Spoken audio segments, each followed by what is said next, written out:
प्रसादे भगवते प्रसादो प्रसादान्नगति कुतोऽपि ध्यायोस्तुवं स्तुष्य यशस्त्रिसन्धं वन्दे गुरो श्रीचरणारविन्दम्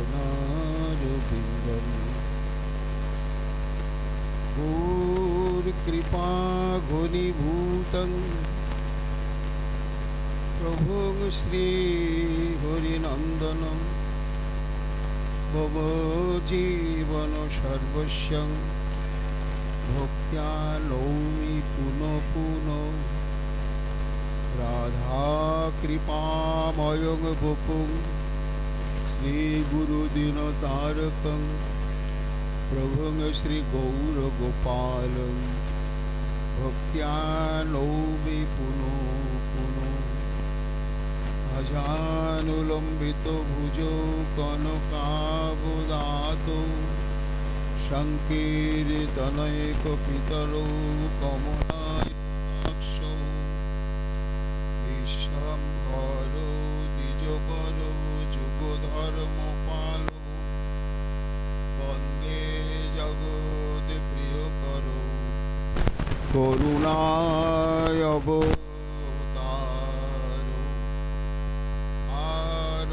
आनन्दलीलामय विग्रहाय हिमावतीपच्छविसुन्दराय तस्मै महाप्रेमरसप्रदाय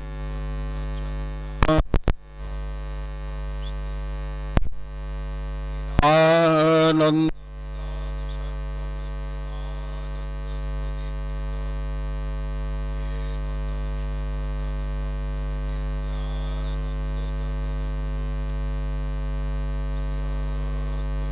नमोस्तुभ्यं कलिजनुकृपानिधे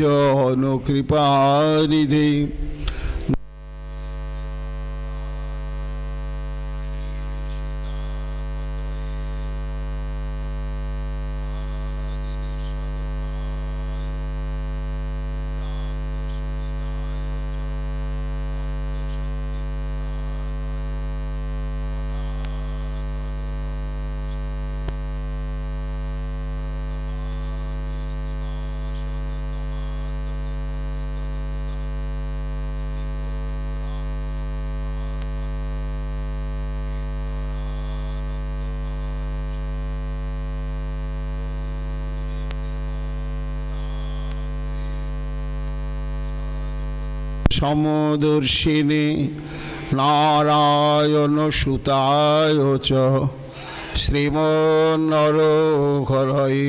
नमो बर्हापीडभिरामं मृगमदतिलकं कुण्डलाक्रान्तगण्डं कञ्जाक्षं कुम्भकण्ठं स्मितसुभगमुखं साधरे नस्तवेणुं श्यामं शान्तं त्रिभंगं रविकरो वसनभूषितं वैजयन्त्या वन्दे वृन्दावनस्थयुवती शतवृतं ब्रह्मगोपालवेशं नमो नलिननेत्राय वेणुवाद्यविनोदिने राधाधर सुधापरं शालिने वनमालिने हे कृष्ण करुणा सिंधो दीनबंधो जगतपते गोपेश गोपिका कांत राधाकांत नमोस्तुते मुखं करोति वाचालं पंगुं लंघयते गिरिं यत्कृपातमहं वन्दे परमानन्दमाधवम् तप्त कांचन गौरांगी राधे वृंदावनेश्वरी वृषभानुसुते देवी दंग नमामि हरिप्रिये महाभाव स्वरूपातं হৃষেন প্রিয়া বরিয়সী প্রেম ভক্তিতে প্রদে দেবী রাধিকা তং নমাম্যহম বন্দে নন্দ ব্রজ স্ত্রীণাং পাদরেণুম অভিজ্ঞনসু ইয়াসাং হরি কথোদ্গীতং পুনাতি ভুবনত্রয়ম অচতুর্বদন ব্রহ্মাদিবাহুর পরো হরি অভালোচন শম্ভুর ভগবান বাদরায়ণী জং প্রভয়ন্তমনুপেতমপেত কৃত্যম দ্বৈপায়ন বিরহ কাতরয়াজুহাব পুত্রেতি তন্ময়া তয়া তরবয়োভিনেদুস্তং সর্বভূত হৃদয় মণিমানতস্মি তমাদিদেবম করুণানিধানম তমালুবর্ণম সহিতাবতারম অপার সংসার সমুদ্র সেতুম ভজামহে ভাগবত স্বরূপম বাঞ্ছাকল্পতরুভ্যশ্চ কৃপা সিন্ধুভ্যৈব চ পতিতানাং পাবনেভ্যো বৈষ্ণবেভ্যো নমো নমো। জয় রূপ সনাতন ভট্ট রঘুনাথ শ্রীজীব গোপাল ভট্ট দাস রঘুনাথ ভক্তি ভরে বন্দি ছয় গোসাইয়ের চরণ যাহা হইতে বিঘ্ন নাশ অভীষ্ট পূরণ। জয় গৌর ভক্তবৃন্দ গৌর যাদের প্রাণ সবে মিলে দেহ মোরে Nitai Gour ভক্তিদান। Nitai Gour horrible Nitai Gour horrible Nitai Gour horrible Nitai Gour Hari Hari বল। কবে হবে বলো সেদিন আমার, কবে হবে বলো সেদিন আমার, কবে হবে বলো সেদিন আমার, কবে হবে বলো সেদিন আমার সকল বাসনা সবে পরি হরি, সকল বাসনা সবে পরি হরি গৌর চরণ করিব যে সকল বাসনা করি পরি হরি গৌর চরণ করিব যে হবে হবে বলো সেদিন আমার, কবে হবে বলো সেদিন আমার। কেমনে যাবে দিন কভু না ভাবিব গৌর লীলা রসে ডুবিয়া রহিব। কেমনে যাবে দিন কভু না ভাবিব গৌর লীলা রসে ডুবিয়া রহিব। কেমনে যাবে দিন কভু না ভাবিব গৌর লীলা রসে ডুবিয়া রহিব। মনে যাবে দিন কভু না ভাবিব গৌর লীলা রসে ডুবিয়া রহিব। গোরা গোরা নাম সতত বলিব গোরা নাম, সতত বলিব জনম সফল করিব আমার। আমি গোরা নাম সতত বলিব জনম সফল করিব আমার।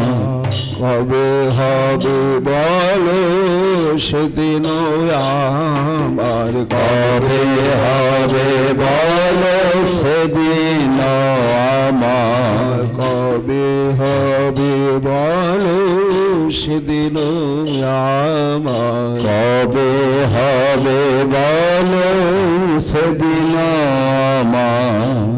কহিছে স্বরূপ দামোদর দাস, মনে প্রভু নাহি অন্যয় বিলাস। কহিছে স্বরূপ দামোদর দাস, মনে নাহি প্রভু অন্যয় বিলাস। কহিছে স্বরূপ দামোদর দাস, নাহি মনে প্রভু অন্যয় বিলাস। কহিছে স্বরূপ দামোদর দাস, নাহি মনে প্রভু অন্যয় বিলাস। নবদ্বীপ ধামে সদা দিও বাস, নবদ্বীপ ধামে সদা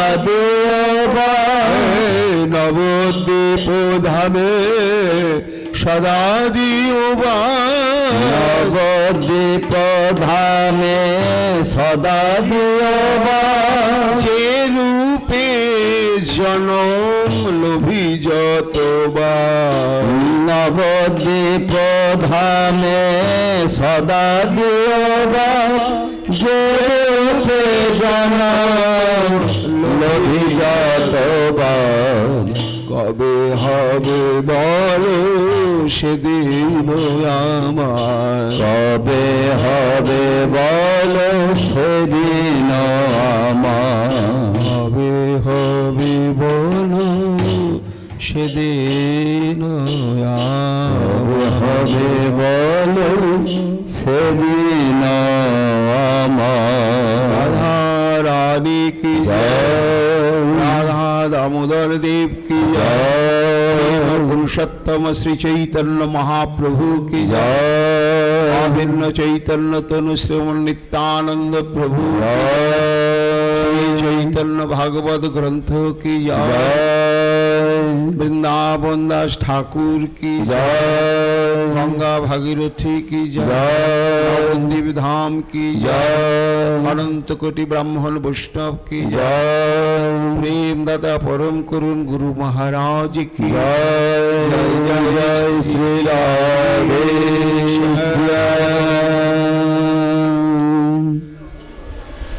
नमो श्रीकाल सत्ताय जगन्नाथ सुताय च सभृताय सपुत्राय सकलत्राय ते नमः। कलिजुग पावन अवतार प्रेम पुरुषोत्तम भगवान श्री कृष्ण चैतन्य महाप्रभुर अशेष विशेष कृपा भाजन नारायणी सुत एवं महर्षि कृष्ण द्वैपायन वेदव्यास अवतार परम पूज्यपाद श्री वृंदावन दास ठाकुर तार श्री श्री चैतन्य भागवत श्री ग्रंथेर प्रारम्भे मंगलाचरण करछेन। भगवत कृपा ना होले तार प्रसंग तार चरित कथा তার লীলা কখনো বলা যায় না।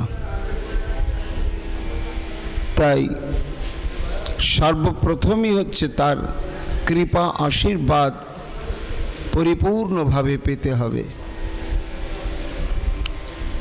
তার জন্য এই গ্রন্থ আরম্ভে করি মঙ্গলাচরণ। আমরা অপার করুণাময় শ্রী চৈতন্য মহাপ্রভুর অশেষ বিশেষ কৃপা করুণায় এই দামোদর ব্রত উদযাপনের সৌভাগ্য লাভ করেছি। এই নববিধা ভক্তির মহাপীঠস্থান শ্রী চৈতন্য প্রভুর আবির্ভাব ক্ষেত্র এই শ্রীধাম নবদ্বীপেতে, এটা আমাদের গুরু বৈষ্ণবের অশেষ কৃপা। তা গতকাল আমরা এই মঙ্গলাচরণের প্রথম শ্লোক শ্রবণ কীর্তন করেছি। আজকে দ্বিতীয় শ্লোকে বৃন্দাবন দাস ঠাকুর কৃপা আশীর্বাদ প্রার্থনা করছেন, প্রকৃষ্ট রূপে প্রণত হয়ে কার কাছে? সেই জগন্নাথ সুত শ্রী চৈতন্য মহাপ্রভুর চরণে। কেমন তিনি?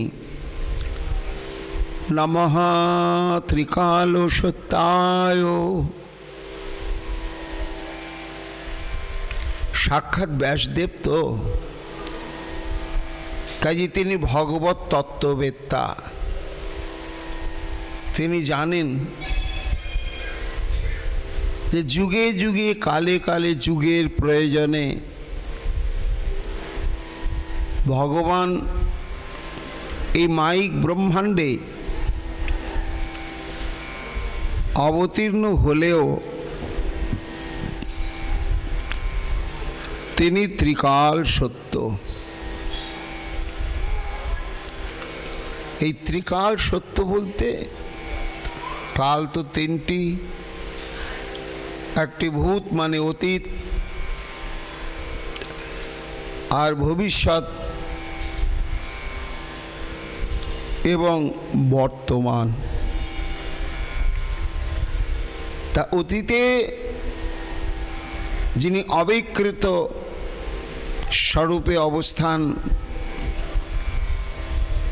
করছেন বা করেন, তার অস্তিত্বটি কাল অতীত হলেও তার অস্তিত্বটি অতীত হয় না।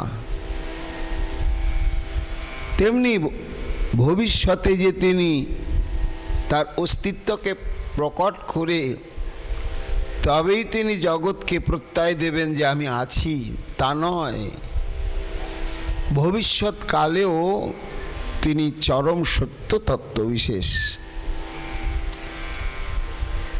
এবং বর্তমান কালে তো আমরা তাকে দেখছি তিনি কি অদ্ভুত লীলা করছেন, পতিত পাষণ্ডীকে প্রেম প্রদান করছেন, জীব উদ্ধার করছেন। এই জন্য ত্রিকাল সত্য তত্ত্ব হচ্ছেন শ্রী চৈতন্য মহাপ্রভু। জড় জগতের মহাপুরুষের সঙ্গে তার তুলনা চলবে না। তা তিনি যে ত্রিকাল সত্য, বৃন্দাবন দাস ঠাকুর, এটা কি তুমি নিজে বিচার করে করে বুঝেছ? তবেই তুমি সিদ্ধান্ত করে তাকে প্রণাম জানাচ্ছ ত্রিকাল সত্যায়। বৃন্দাবন দাস ঠাকুর বলছে, না না ভক্তগণ, তিনি অতি দণ্ড নিয়ে বলছেন, আমি তো ক্ষুদ্রাতি ক্ষুদ্র জীব, অনন্ত অগাধ অতলান্ত মহাসমুদ্রবৎ সেই পরমেশ্বর, তার অস্তিত্ব যে ত্রিকাল সত্য, এটি আমার মতো মাইক জীব কি করে বুঝবে? তবে যিনি বুঝেছেন তিনি বুঝবেন, মায়াতীত হতে পেরেছেন।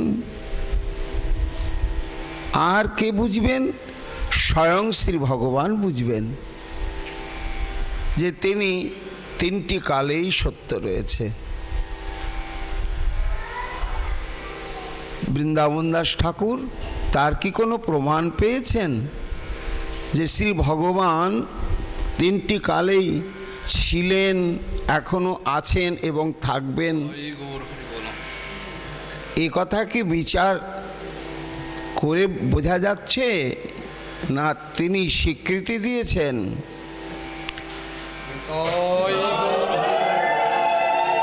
বেদব্যাস অবতার বৃন্দাবন দাস ঠাকুর বলছেন, হ্যাঁ দিয়েছেন তো। কবে, কোথায় দিয়েছেন? না সৃষ্টির প্রারম্ভে, যখন ভগবানের নাভিপদ্ম থেকে ব্রহ্মার উদ্ভব হলো, তখন ব্রহ্মা কিংকর্তব্য বিমূঢ়। আমি কে? কোথায় আছি? আমি কার? আমার এই প্রকাশ ঘটল কেন? কার ইচ্ছাক্রমে? কুল কেনারা দিশাহারা হয়ে গেলেন। 10,000 বছর ধরে তিনি তপস্যা মগ্ন হলেন। সেই তপস্যায় তিনি দর্শন প্রাপ্ত হলেন সেই পরম ঈশ্বরের। এত প্রেম দিয়ে, এত ব্যাকুল হয়ে ব্রহ্মাজি স্তুতি করেছিলেন যে সেই পরম ঈশ্বর খুব তৃপ্ত, সন্তুষ্ট, ব্রহ্মার একেবারে নিকটে এসে দাঁড়ালেন। অত্যন্ত স্নেহে ব্রহ্মার হাতখানা ধরলেন, ধরে বলছেন, তুমি যে আমার স্তুতি করলে আমি খুব আনন্দিত। বলো তুমি কি জানতে চাইছ? বহু স্তুতির পরে ব্রহ্মা বললেন, প্রভু এই আমি কে, আর আমার এই প্রকটনের উদ্দেশ্য কি? ভগবান মঞ্জু হাসি হেসে বললেন, তোমার দ্বারা আমি মহান কার্য সাধন করব। এই যে আমার অন্তরের শিশ্রিক্ষা, সৃষ্টির বাসনা সর্বক্ষণ উদ্দীপিত হচ্ছে, সেই বাসনাটাকে বাস্তবায়িত করব এ পদ্মজনী ব্রহ্মা তোমাকে দিয়ে। কাজী তোমাকে সৃষ্টি করতে হবে মাইক ব্রহ্মাণ্ড, ক্ষিতি অবতেজ মরুদ বম পৃথিবী, বৃক্ষলতা গুল্ম পশু পাখি কীট পতঙ্গ, এই সমস্ত সৃষ্টি করতে হবে। ব্রহ্মা বললেন, প্রভু আমার এত বড় ক্ষমতা তো নেই প্রভু, আমি তো তোমা কর্তৃক সৃষ্ট, তা আমি আবার কি সৃষ্টি করব? আর সেই শক্তি কোথায়? ভগবান আশ্বাস দিয়ে বললেন, চিন্তা করো না, আমি তোমার ভিতরে শক্তি সঞ্চার করছি। এই বলে ভগবান একেবারে স্নেহে কাছে টেনে নিয়ে তার কর্ণে ভাগবতের, এই শ্রীমদ্ ভাগবতের বীজটি প্রদান করলেন। কেমন ছিল সেই বীজ? না 4টি শ্লোক সমন্বিত। তো 4টি শ্লোক বললেন, সেটি হলো ভাগবতের বীজ। শক্তি, তুমি এই বীজটা নিয়ে এই পদ্মের উপরে বসে ধ্যান করো, তাহলে এই আমি যে তোমাকে মন্ত্র শক্তি প্রদান করলাম, ভাগবত শক্তি প্রদান করলাম ব্রহ্মা, এই শক্তিতে শক্তিমান হয়ে তুমি সৃষ্টি করতে পারবে। তা এই যে চতুশ্লোকী ভাগবত বলেছিলেন, তার মধ্যে তৃতীয় শ্লোকটি হচ্ছে অহোমিবাসমীমাগ্রে নন্যৎ সদ অসৎ পরম পশ্চাদহং যদি তচ্চ যো অবশিষ্যেত সো অস্মহম। এই যে ত্রিকাল সত্য, ভগবান কিছুই যখন থাকে না, মহাপ্রলয়ে সব শেষ হয়ে যায়, তখন কি না তিনি বলছেন, ব্রহ্মা অহম ইবাসমীমাগ্রে নান্যৎ সৎ অসৎ পরম। ব্রহ্মা এই মহাপ্রলয়ে যখন কিছুই ছিল না, তখন আমিই ছিলাম। তা এই যে আমি ছিলাম বলছেন ভগবান, কোন আমিটা? তিনি নির্বিশেষ জ্যোতির্ময় একটা নিরাকার স্বরূপে, না মৎস্যকূর্ম বরাহ ইত্যাদি অবতার রূপে, না পরম বোমাধিপতি নারায়ণ রূপে, না রামচন্দ্র রূপে, না কোন রূপে তিনি যখন কিচ্ছুই ছিল না তখনও তিনি ছিলেন।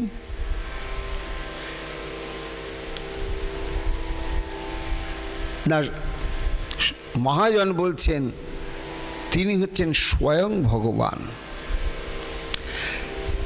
আর বাকিরা সব হচ্ছে ভগবান। তা স্বয়ং ভগবানের থেকে এই শত শত ভগবান প্রকটিত হয়, তার মধ্যে বিলীন হয়ে যায়। তা এই যে স্বয়ং ভগবান, তার পরিচয়টা কি? না এতে চাংশ কলা পুংস কৃষ্ণস্তু ভগবান স্বয়ং। তাহলে শ্রীকৃষ্ণই হচ্ছেন স্বয়ং ভগবান। কোন কৃষ্ণ?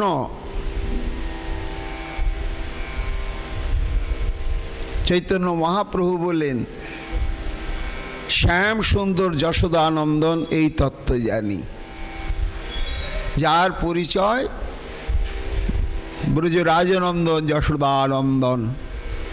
তাহলে যশোদানন্দন কৃষ্ণ যদি বলেন অহম এবাসম অগ্রে, কিছুই যখন ছিল না তখন আমি ছিলাম। কোন আমি? না যশোদানন্দন কৃষ্ণ ছিলেন। তাহলে যশোদানন্দন কৃষ্ণ যদি থাকেন, তাহলে তিনি একা ছিলেন না কেন? আমরা যদি বলি অমুক জায়গাতে রাজা বসবাস করেন, তা রাজা বসবাস করেন মানেই বুঝতে হবে যে রাজা আমশাই একা একা বাস করছেন না, সেখানে রানীমা রয়েছেন, তার সেবকবৃন্দ সেবিকাবৃন্দ রয়েছে, সবাইকে নিয়েই তিনি বসবাস করছেন, তিনি একা নেই।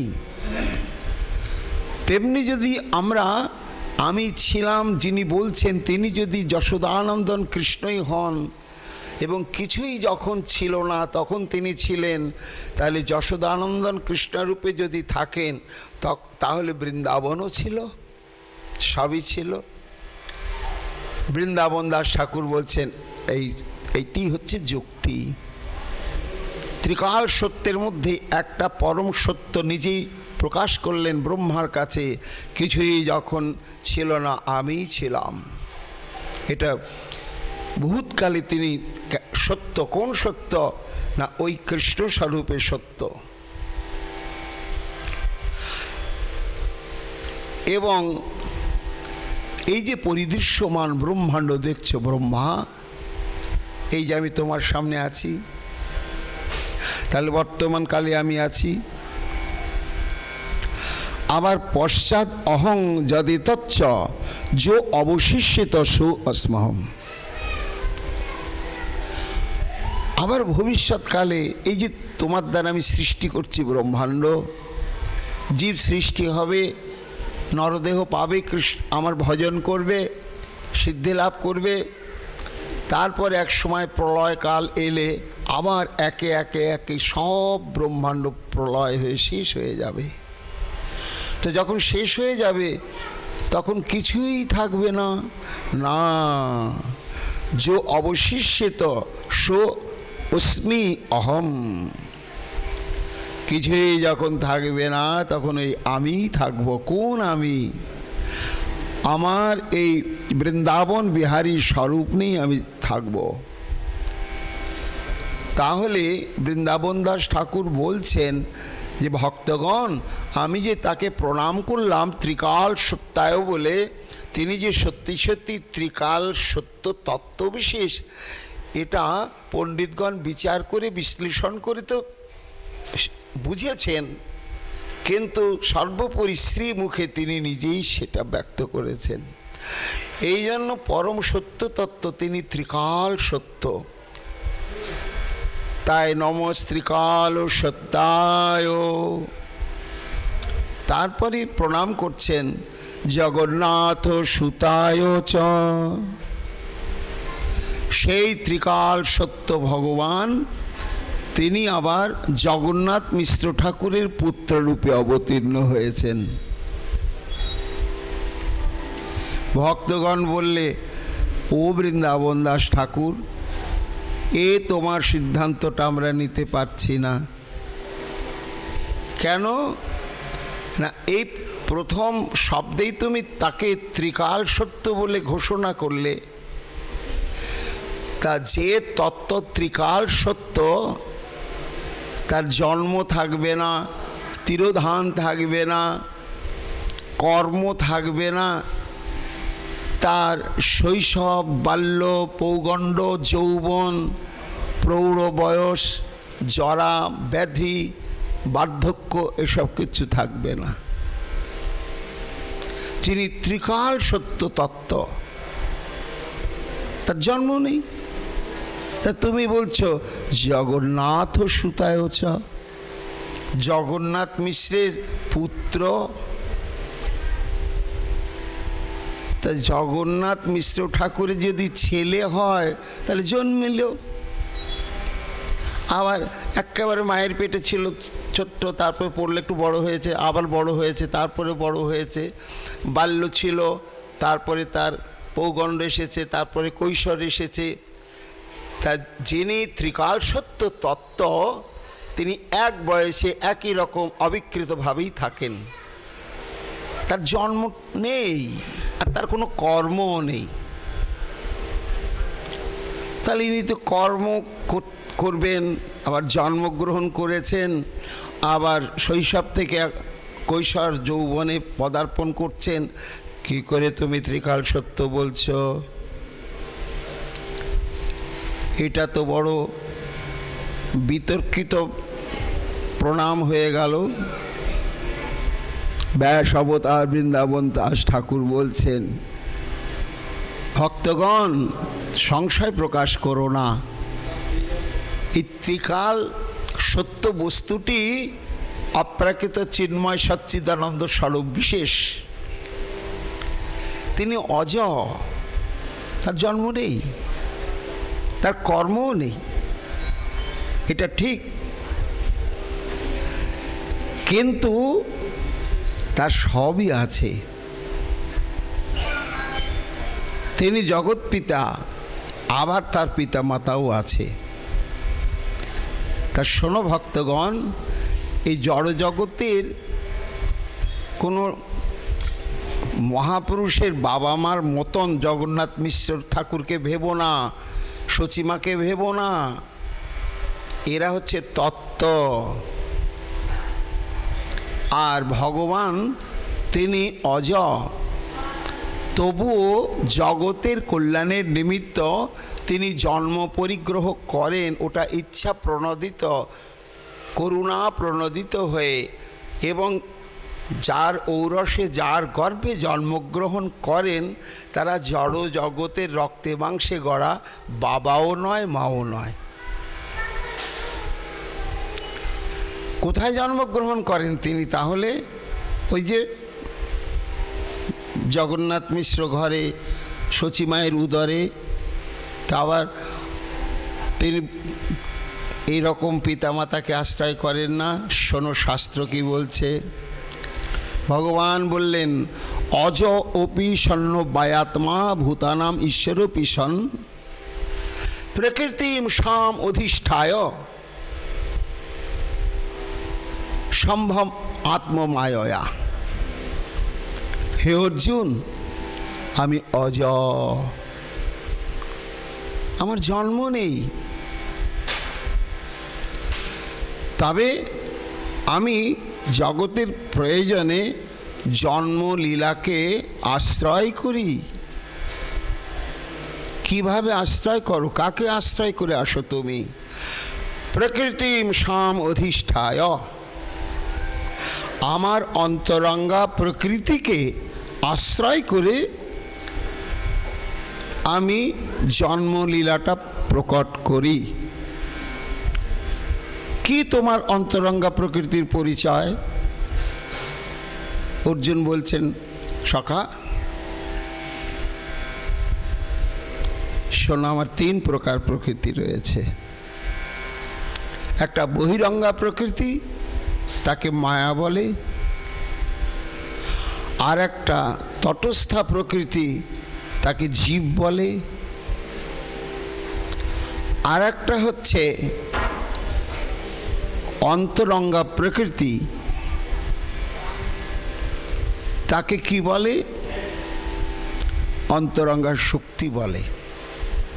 তা এই যে অন্তরঙ্গা প্রকৃতি, এই অন্তরঙ্গা প্রকৃতি আবার 3টি বৈশিষ্ট্য। তার কি বৈশিষ্ট্য? না, আমি সৎ ছিলাম, আছি, থাকব। আমি চিৎ, একটা জড়বস্তু নয়। আমার অনুভব শক্তি আছে, বিচার শক্তি আছে, কৃতজ্ঞতা শক্তি আছে। আমি চিন্ময়, তাই আমি চিৎ, এবং আমি আনন্দ স্বরূপ। নিজেও আমি আনন্দ স্বরূপ। আমাকে যারা ভজন করে, সাধন করে, চিন্তন করে, আমার কথা যারা শ্রবণ কীর্তন করে, তারাও ক্রমে ক্রমে আনন্দ সমুদ্রে ডুবে যায়। তো এই যে আমার সৎস্বরূপ, চিৎস্বরূপ, আনন্দ স্বরূপ আমি, এই 3টি স্বরূপ থেকে 3টি প্রকৃতি প্রকটিত রয়েছে। সৎ থেকে সন্ধিনী প্রকৃতির প্রকাশ, ওটা আমার অন্তরঙ্গা প্রকৃতি। আমার চিৎ শক্তি, চিৎ স্বরূপ থেকে সম্বিত শক্তির প্রকাশ। আর আমার এই আনন্দ স্বরূপ থেকে লাদিনী শক্তির প্রকাশ। আর এই 3টি অন্তরঙ্গা প্রকৃতিকে নিয়েই আমি আমার এই সর্বভূত মনোহর হৃৎকর্ণ রসায়নী আমার এই লীলা সম্পাদন করে থাকি। কিভাবে করো প্রভু? না, ওই সন্ধিনী শক্তির বিকার কি ব্যাখ্যা করছেন কবিরাজ গোস্বামী পাদ।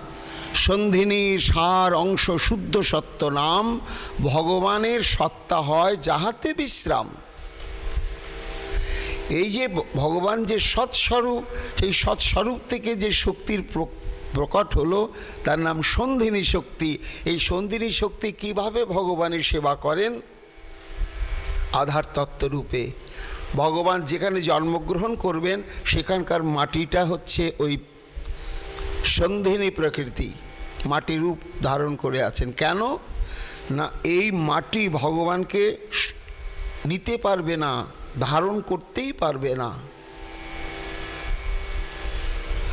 যে শয্যার উপরে শয়ন করেন ভগবান, সেটা সন্ধিনী শক্তি। যে মায়ের গর্ভে জন্মগ্রহণ করেন, যে বাবার ঔরসে জন্মগ্রহণ করেন ভগবান, সেই বাবা এবং মা ওই সন্ধিনী শক্তির ঘনাকৃতি তত্ত্ব বিশেষ। হরি বল। এরা এই জড়জগতের, আমাদের সংসারের মা বাবার মতো নয়। কাজেই ভগবান ত্রিকাল সত্য, তিনি সাধারণ পিতামাতার কাছে মরণশীল মানুষের মতন জলাব্যাধি নিয়ে জন্মগ্রহণ করলেন, এরকম ভাবিও না ভক্তগণ। তিনি নিজ প্রকৃতিকে আশ্রয় করে অবতীর্ণ হয়েছেন, এবং যখন তিনি অবতীর্ণ হন তখন তিনি এই বয়সগুলোকে অঙ্গীকার করেন।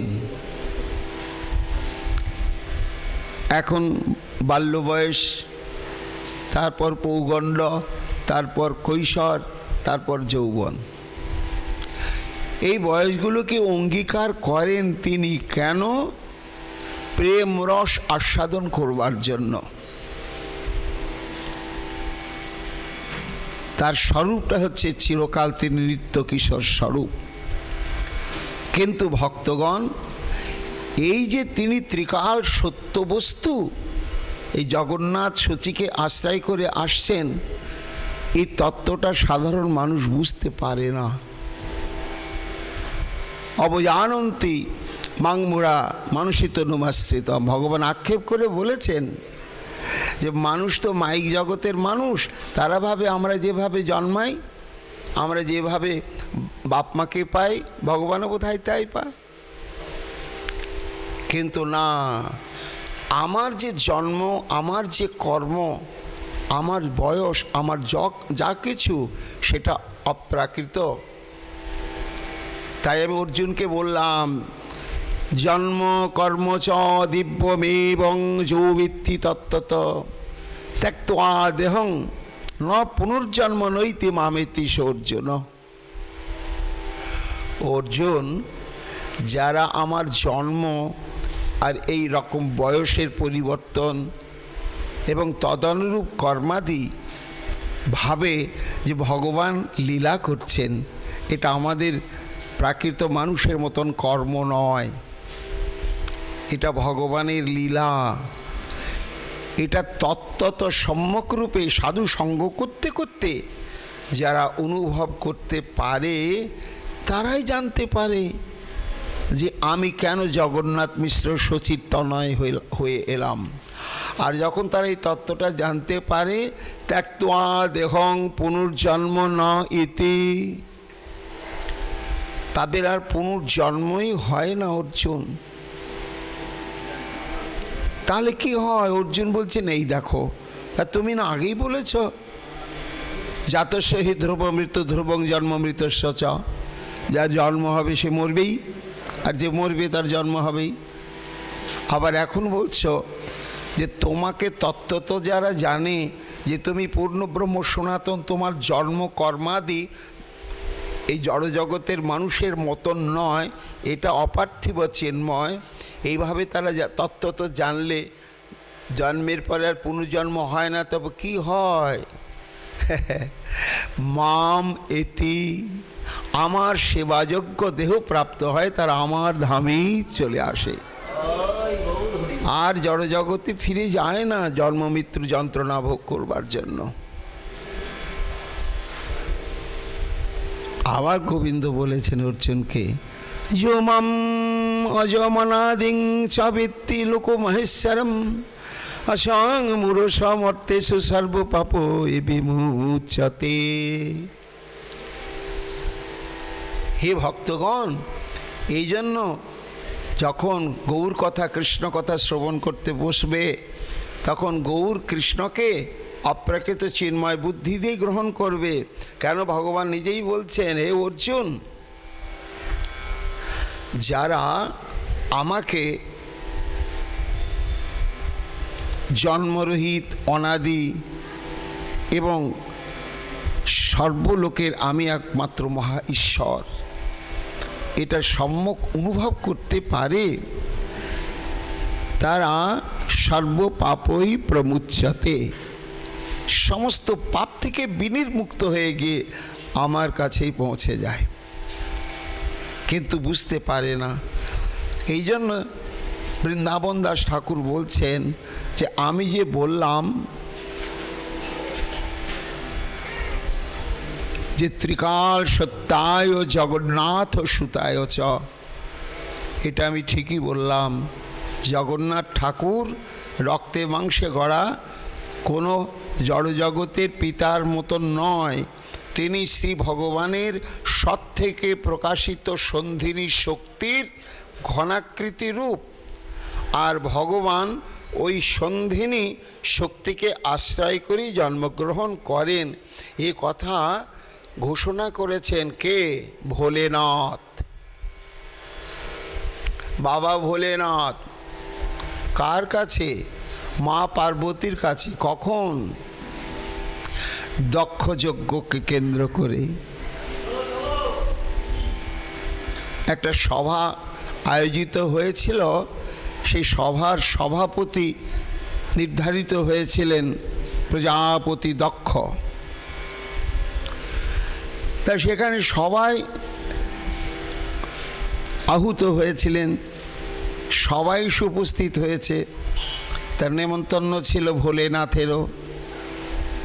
আর ভোলেনাথ হচ্ছে দক্ষ প্রজাপতির জামাই, আর দক্ষ হচ্ছে ভোলানাথ ঠাকুরের শ্বশুর মশাই। এখন তিনিও সভাতে এসে বসে আছেন, কিন্তু সভাপতি আর আসছেন না। একে একে সভার স্থানটা ভরে গেল, কেউ বাকি নাই আমন্ত্রিত জনের মধ্যে। এর মধ্যে অনেক বিলম্বে সভাপতি প্রজাপতি দক্ষ এসে যখন উপস্থিত হলেন, তখন এটা নিয়মই রয়েছে যে কোনো সভা সমিতিতে যদি বিঘোষিত সভাপতি যিনি, তিনি যত বয়সে ছোট হোক আর যেমনই হোক, যেহেতু তিনি সভাপতি, তিনি যখন সভায় আসবেন তখন দাঁড়াতে হয়, হ্যাঁ, স্বাগতম জয় জয় ধ্বনি প্রকাশ করতে হয়, সম্মান প্রদর্শন করতে হয়। এটা একটা স্বাভাবিক শিষ্টাচার। এবার দক্ষ যখন সভাকক্ষে প্রবেশ করলেন, তখন সবাই উঠে দাঁড়ালো, জয় জয় জয় জয় করলেন। কিন্তু ভোলেনাথ তো গুম হয়ে বসেই থাকলো। আর দক্ষ ইচ্ছা করে দেরিতে ঢুকছে যে আমাকে কে কত সম্মান দেখাতে পারে আজকে আমি বুঝতে পারবো। ও একটু সম্মানের কাঙ্গাল ছিল দক্ষ। তো যখন দেখছে ভোলেনাথ উঠলেনও না, তাকালেনও না, আর মুখে একটু জয় জয় কিছু বললেইনি না, একেবারে খোঁচে বম। সভাতে যে আলোচ্য বিষয় ছিল সেটার উঠলই না। সভাপতির আসনে বসেই একেবারে প্রতপ্ত চিত্ত হয়ে গেলেন দক্ষ প্রজাপতি। শিব নিন্দা করতে শুরু করলেন, চরম জঙ্গলি, সভ্য জগতের মানুষ নয়। কি করব? নির্বন্ধ আমার এই ছোট মেয়ে সতীর যে ওই রকম বর ওর ভাগ্যে ছিল। নিজেকে খুব ছোট মনে হয় যখন লোকে বলে যে এটা ওই ভোলেনাথের শ্বশুর। দেখো, এই সভাতে সব বিদগ্ধজন সবাই উপস্থিত, এর একটা সাধারণ বোধ নেই যে সভাপতি এলে তাকে সম্মান দর্শন করাতে হয়। আরে বোধটা আসবে কি করে? সঙ্গ করে ভূত প্রেত পিচাস দৈত্য দানা এদের সঙ্গে, আর গাঁজা খেয়ে তো একেবারে চুর হয়ে থাকে। চরম চরম চরম নিন্দা করতে শুরু করলে ভোলেনাথ তো কিছুই বললেন না। কিন্তু ভোলেনাথের সঙ্গে নন্দী ভৃঙ্গি ইত্যাদি এসেছিলেন, তারা প্রতিবাদ করতে লাগলেন। যাই হোক, অনেক ঘটনা। তা কিছুই যখন বলছেন না ভোলেনাথ, তা দক্ষ কিন্তু আরও রেগে যাচ্ছে যে একটু উত্তর দিলেই খানিক বাদানুবাদ হতো, ঝগড়া হতো, তাহলে একটু হালকা হতে পারতাম। এই বদমাসটা কথাও বলছে না। তো রাগটা তো প্রচণ্ড বেড়েই গেল। ফিরে গেলেন, গিয়ে প্রতিশোধ নেওয়ার জন্য একটা বিশাল বিশাল বৃহস্পতি আসব যজ্ঞের আয়োজন করলেন। আর সেই যজ্ঞে একেবারে ত্রিভুবন আমন্ত্রিত হলো, কিন্তু শিবলোক আমন্ত্রিত হলো না। যজ্ঞের দিন যজ্ঞানুষ্ঠান শুরু হয়ে গিয়েছে। সব ত্রিভুবনের আমন্ত্রিত জন সব আকাশে বিমানে চড়ে চড়ে আসছে। সতীর সমস্ত দিদি জামাই বাবুরাও সব যাচ্ছে, বারবার তাকাচ্ছে কৈলাসের দিকে। সতী, কিরে কখন যাবি? কিন্তু ভোলেনাথ তো কিছু অনুমতিও দিচ্ছে না। ভোলেনাথ তো ঘোষণাও করেনি যে আমি নিমন্ত্রিত হয়েছি, যেতে হবে। কি করি এখন? শেষে দেবী সতী ভোলেনাথের কাছে গিয়ে উপস্থিত হলেন যে হে পতি দেবতা, দেখো বাবা এত বড় একটা বিশাল যজ্ঞানুষ্ঠান করছেন, আর সবাই আমন্ত্রিত। আমার চোখের সামনে কেমন সেজে গুজে দিদিরা যাচ্ছে, আমি যেতে পারছি না, আমি যাব। ছি, আমি নিমন্ত্রিত নয় সত্যি তো? আমি নিমন্ত্রিত নয় তার মানে তুমিও নয়। যেচে পড়ে যাওয়াটা ঠিক হবে না। বলে না স্বামী, সেটা তুমি ভুল বলছো। বাবা তো ভুলে যেতেও পারে। এত বড় কাণ্ড কারখানা হচ্ছে, পরে হয়তো বলবে সত্যি তুই না আমার ছোট মেয়ে, আমি না হয় ভুলে গেলাম, তোর কি আসা কর্তব্য ছিল না? তখন কি হবে বলো তো? ভোলেনাথ বলছে সতী তুমি বুঝতে পারছো না গুরু রহস্য। এটা প্রতিহিংসা। আমি প্রতিবাদ করিনি, বাদানুবাদ করিনি, আরও ক্রোধে প্রমত্ত হয়ে গিয়েছে তোমার পিতৃদেব, তাই আমাকে আরও প্রগাঢ়ভাবে অপমান করবার জন্যই তার এই কাণ্ড কারখানা। বুঝলি তো? কেন কেন? বলে এই দেখো, সেদিন আমি একটু উঠে দাঁড়াইনি, তার স্তুতিনতি করিনি, প্রণাম করিনি, এটাই তার কাছে আমার অপরাধ। তাই? কেন গো, তুমি কি বেশি করে একটু গাঁজা খেয়ে বসেছিলে নাকি? বুঝতে পারোনি? না না, শোনো, আমি ধুস্তুর, ভাং, গঞ্জিকা যাই ভোজন করি না কেন, আমি শিব। আমি শিবতত্ত্বেই প্রতিষ্ঠিত থাকি। তা কে কাকে প্রণাম করে বলো তো? প্রণম্য কিন্তু কোনো মানুষ নয়। প্রণম্য হচ্ছে সেই মানুষের মধ্যে যিনি সর্বপ্রণম্য তত্ত্ব পরম ঈশ্বর অবস্থান করছেন, সেই পরম ঈশ্বরই হচ্ছে আসল প্রণম্য। আমি দক্ষের মধ্যে তাকে দেখতে পাইনি। তা যে মন্দিরে দেবতা নেই সেই মন্দিরকে প্রণাম করে লাভ কি? মন্দির কোন দেবতা কোন মন্দিরে থাকে, তখন এই তত্ত্বটি বলেছিলেন বৃন্দাবন দাস ঠাকুর। বলছেন ভক্তগণ, এই যে ভগবান কাকে আশ্রয় করে অবতীর্ণ হন, সত্যং বিশুদ্ধং বসুদেব শব্দিতম যদিয়তে তত্র পুমানো অপাবৃত সত্যে চ তস্মিন ভগবান বাসুদেব ঝাধক্ষজ মে নমসা বিধিয়তে। পার্বতীকে বললেন, দেবী, এই যে ভগবানের সব থেকে সন্ধিনী শক্তি, এই সন্ধিনী শক্তি যখন ভগবানের সেবা করবার জন্য ঘনীভূত হয়, তখন তাকে বলা হয় বিশুদ্ধ সত্ত্ব।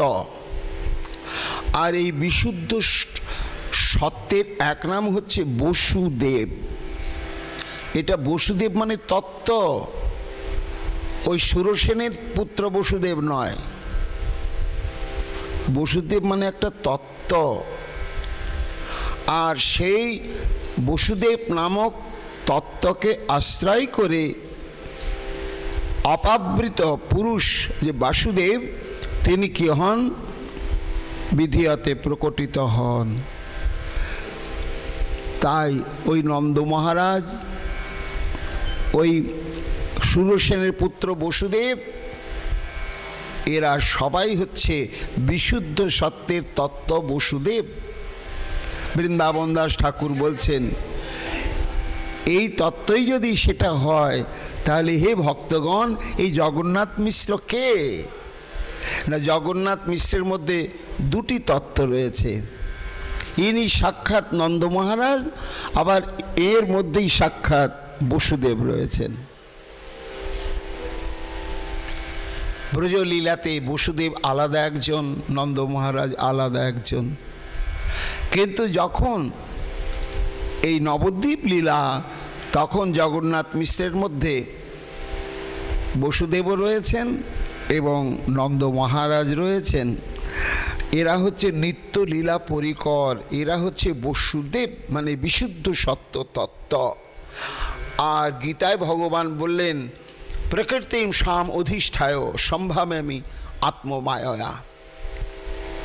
এই জন্য তোমরা মনে করো না যে আমি যাকে ত্রিকাল সত্য বললাম, তিনি আবার রক্তে মাংসে গড়া একটা পিতার কাছে মরণশীল শিশুর মতন জন্মাতে পারে কি করে? না, তার এই জন্ম, মৃত্যু, বাল্য ইত্যাদি যা কিছু লীলা প্রসঙ্গ অপ্রাকৃত চিন্ময়, এটা বোঝা যাবে না। কেন না, তার কৃপা সাপেক্ষ। যতক্ষণ পর্যন্ত তার কৃপা না হবে, ততক্ষণ পর্যন্ত এই তত্ত্বটি সম্যক উপলব্ধি করা যাবে না কিছুতেই। ঈশ্বরের কৃপালে হয়তো যাহারে, সেই সে ঈশ্বর তত্ত্ব বুঝি পারে। এই জন্যই বললাম, ত্রিকাল সত্যায় জগন্নাথ সুতায় চ। তারপরে বলছেন, পরবর্তী বিশেষণ দিচ্ছেন প্রণম্য তত্ত্বের মঙ্গলাচরণে। সভৃত্তায় সপুত্রায় সকলত্রায় তে নমঃ। আমি সেই মহাপ্রভুকে প্রণাম করছি, যিনি ত্রিকাল সত্য, যিনি জগন্নাথ মিশ্র তনয়, এবং যিনি সভৃত্য নিত্য বর্তমান থাকেন। তা ভৃত্যের সহিত সম্মিলিত অবস্থায় আমি তাকে প্রণাম করি। ভক্তগণ বলছেন, ভৃত্য মানে চাকর বা কর্ত, সেবক, তাদেরকে ভৃত্য বলা হয়। না না ভক্তগণ, এখানে ভৃত্য শব্দে ওই রকম নয়। ভৃত্য মানে তথাকথিত কোনো রাজরাজা জমিদারের চাকর, তাকে ভৃত্য বলা হয়। এই ভৃত্য, ওই রকম ভাবিও না। এটি তত্ত্ব। কেমন তত্ত্ব না, ভৃত্য শব্দের অর্থ হচ্ছে ভক্ত।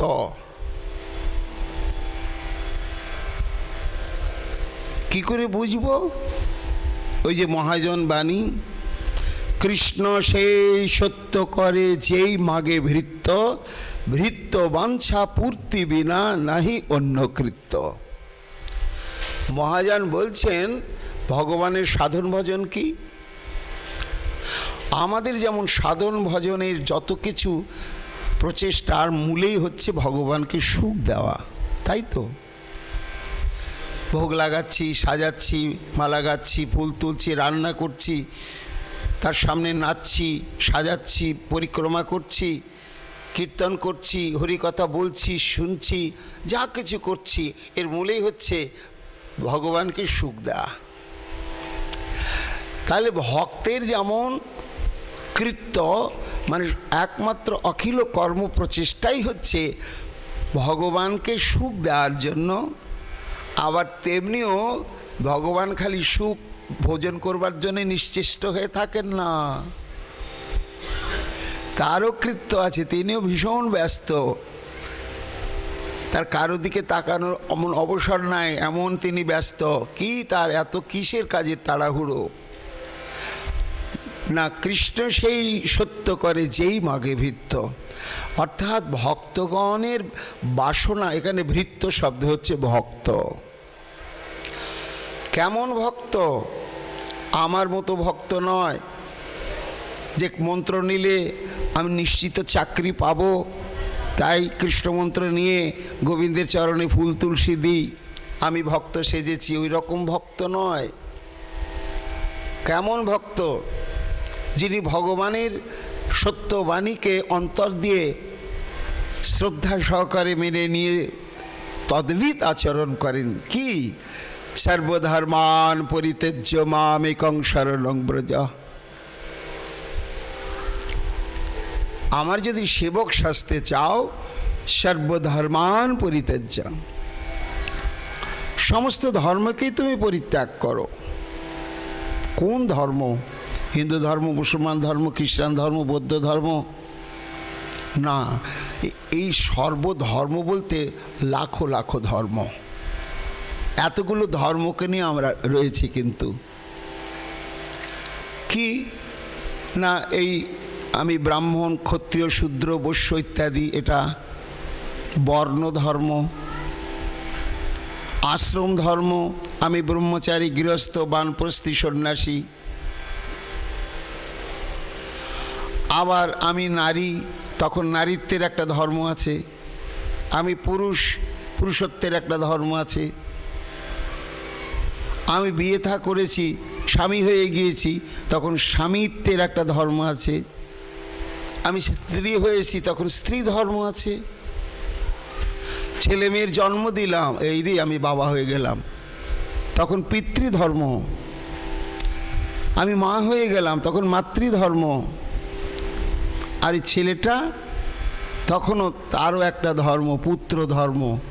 পুত্র হয়েছি, তাহলে পুত্রের কর্তব্য কি? আমাকে সেই ধর্ম পালন করতে হবে। আর একটা হলো, কে হলো? ওটা ভাই বা বোন। এই আর একটা ধর্ম চেপে গেল, ভাতৃধর্ম, ভগ্নী ধর্ম। পাড়া পড়শির সঙ্গে বসবাস করি, পারিপার্শ্বিক ধর্ম। তারপরে শৈশব ছিলাম, তখন শৈশব ধর্ম। এখন যৌবন হয়েছি, যৌবন ধর্ম। বুড়ো হয়ে যাব, বার্ধক্য ধর্ম। তারপরে আমার মধ্যে রয়েছে ইন্দ্রিয়গণ, এদের আলাদা আলাদা ধর্ম রয়েছে। এমনি করে দেখা যায়। আবার সমাজে বাস করছি, সমাজ ধর্ম। রাষ্ট্রে বাস করছি, রাষ্ট্রীয় ধর্ম।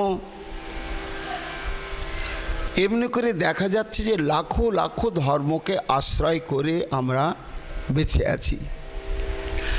কিন্তু ভগবান বলছেন, আমার ভক্ত যদি হতে চাও, সর্বধর্মান পরিত্যজ্য, সব পরিত্যাগ করো।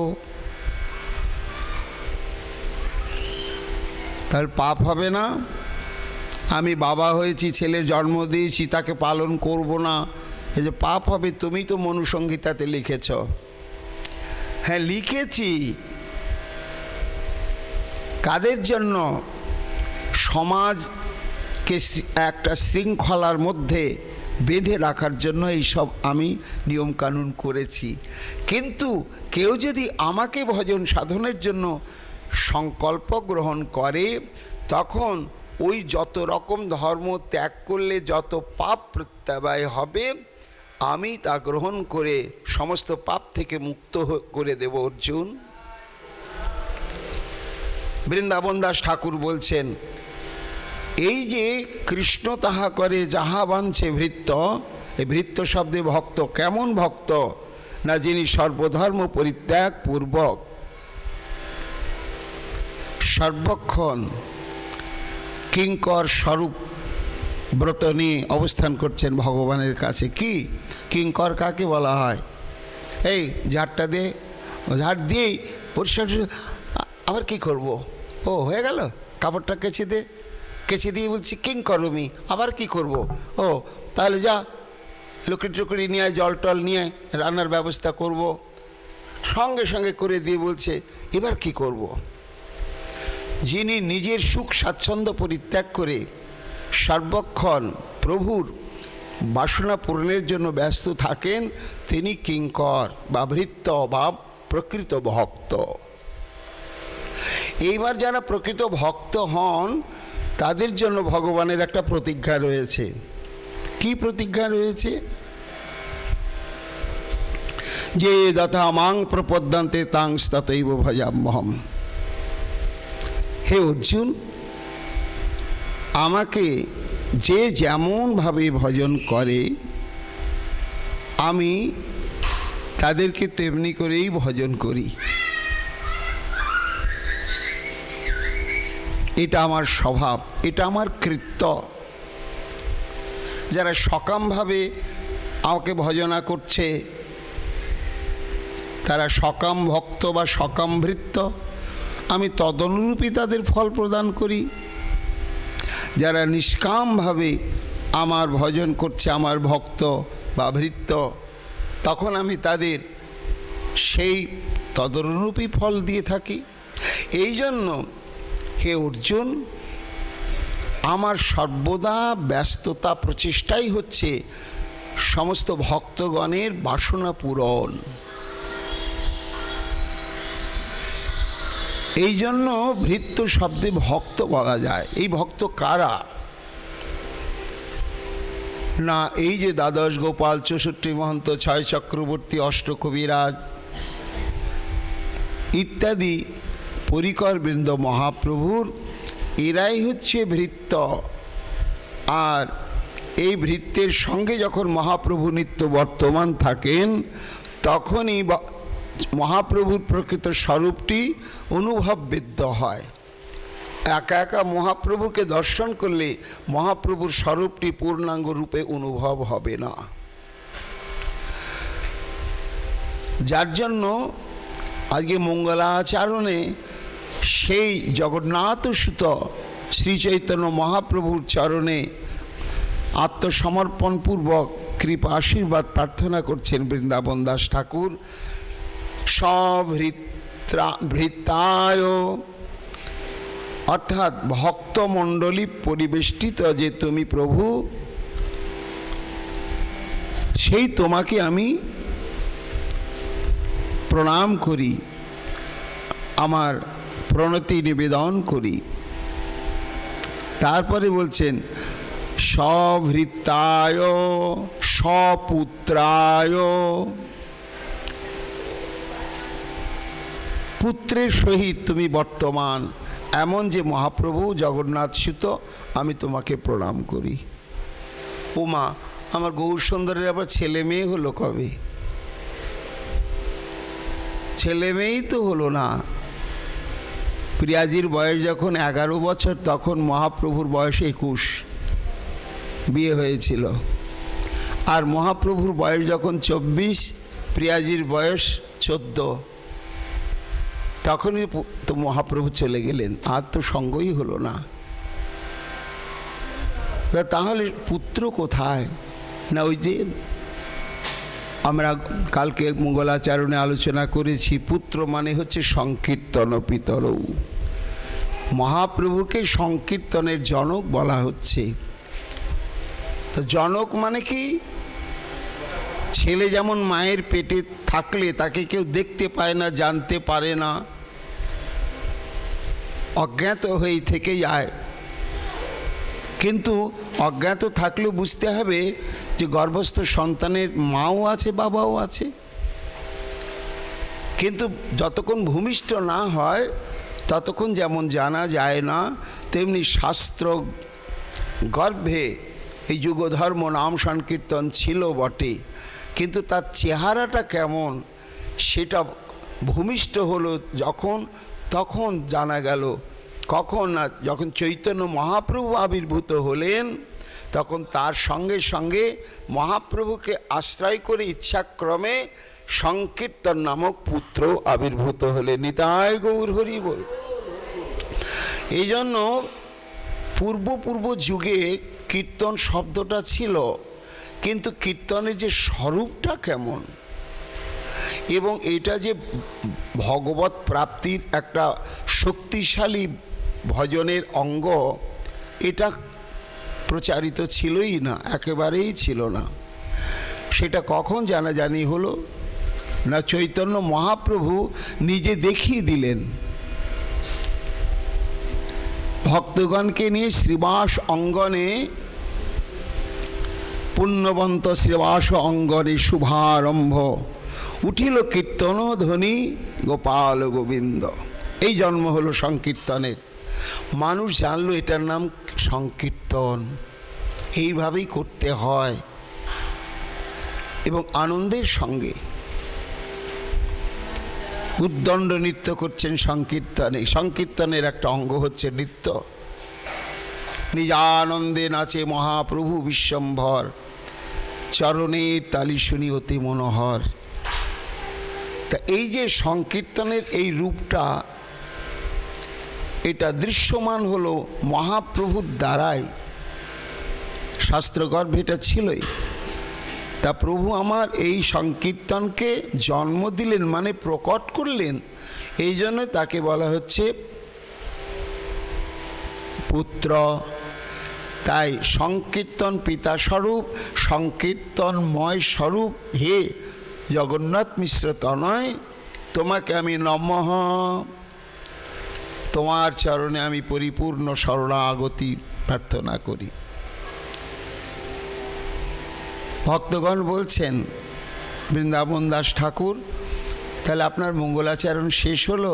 না, হয়নি। আবার কি থাকলো?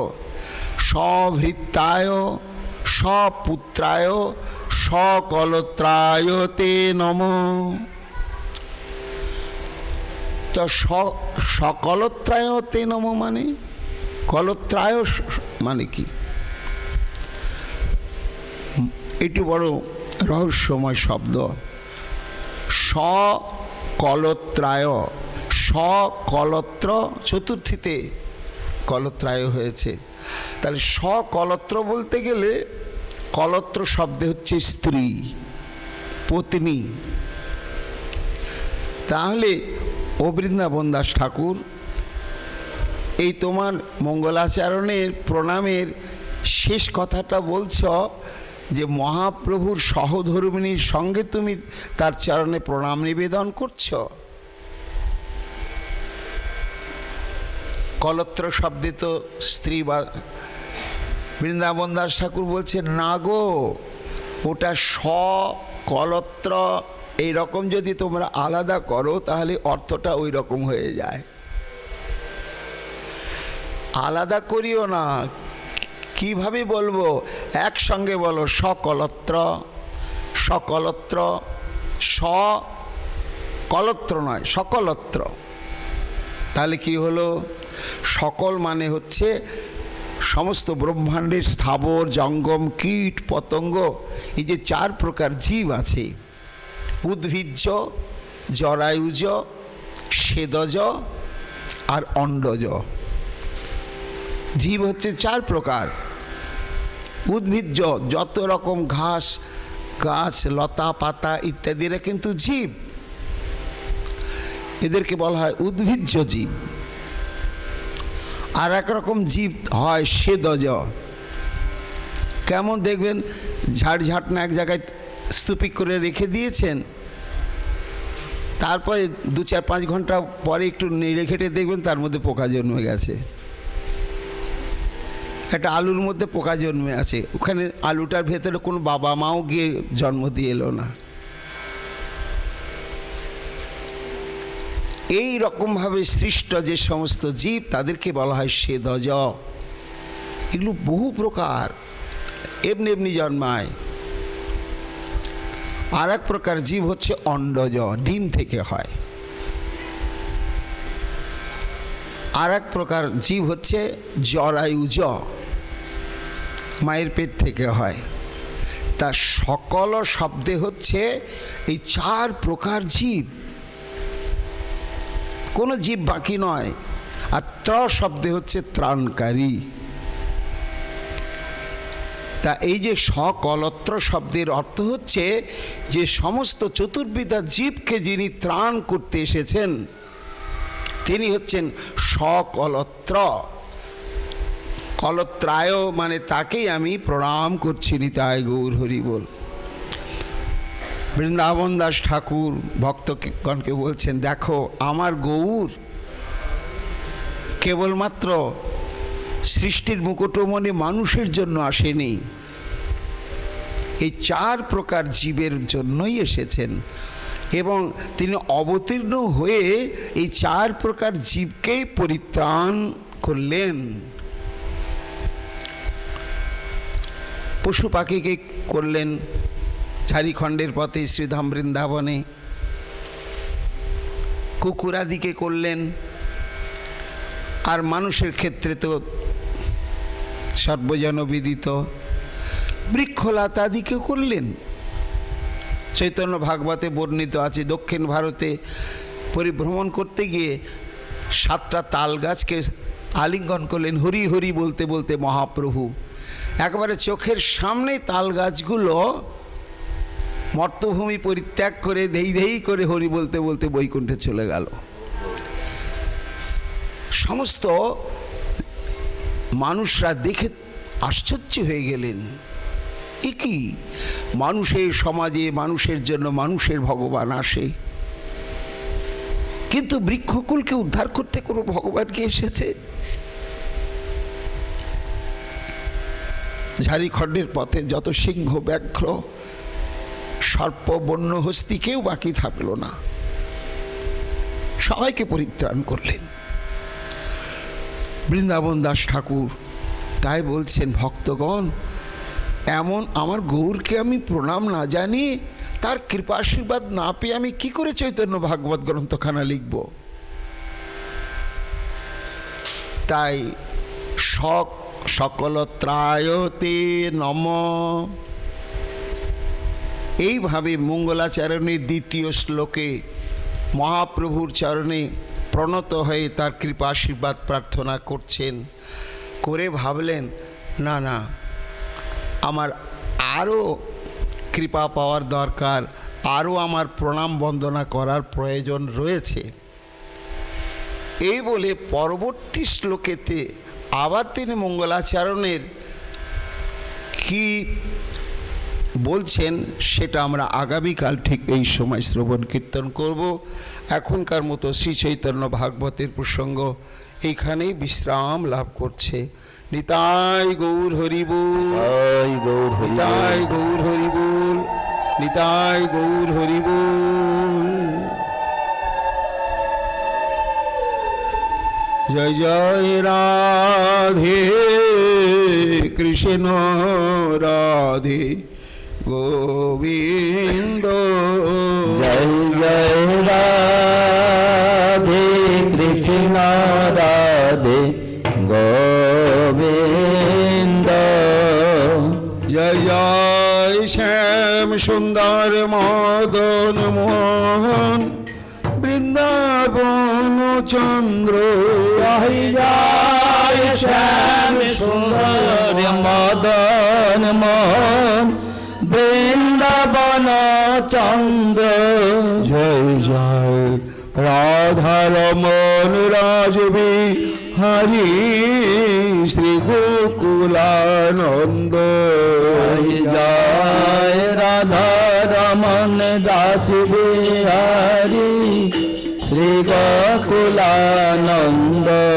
জয় জয় রাধাকান্ত রাধা বিনোদ শ্রী রাধে গোবিন্দ, জয় জয় রাধা কান্ত রাধা বিনোদ শ্রী রাধে গোবিন্দ, জয় জয় রাশেশ্বরী বিনোদিনী রায় ভানুকুল চন্দ্র, জয় জয় রাশেশ্বরী বিনোদিনী রায় ভানুকুল চন্দ্র, জয় জয় ললিতা বিশাখায়াদি যত সখী বৃন্দ জয় জয় ললিতা শাখারি জয় সখী বৃন্দ জয় জয় শ্রীরূপ মঞ্জরি রতি মঞ্চুরি অনঙ্গ জয় জয় শ্রীরূপ মঞ্জরি মঞ্জরি আনন্দ জয় জয় পূর্ণমাসী কুন্দলতা জয় বীরাবৃন্দ জয় জয় পূর্ণমাসী কুন্দলতা জয় বীরাবৃন্দ জয় জয় সবে মিলে দেহ যুগলি চরণার বিন্দ জয় জয় সবে মিলে দে যুগ চরণার বিন্দ জয় জয় রাধে কৃষ্ণ রাধে গোবিন্দ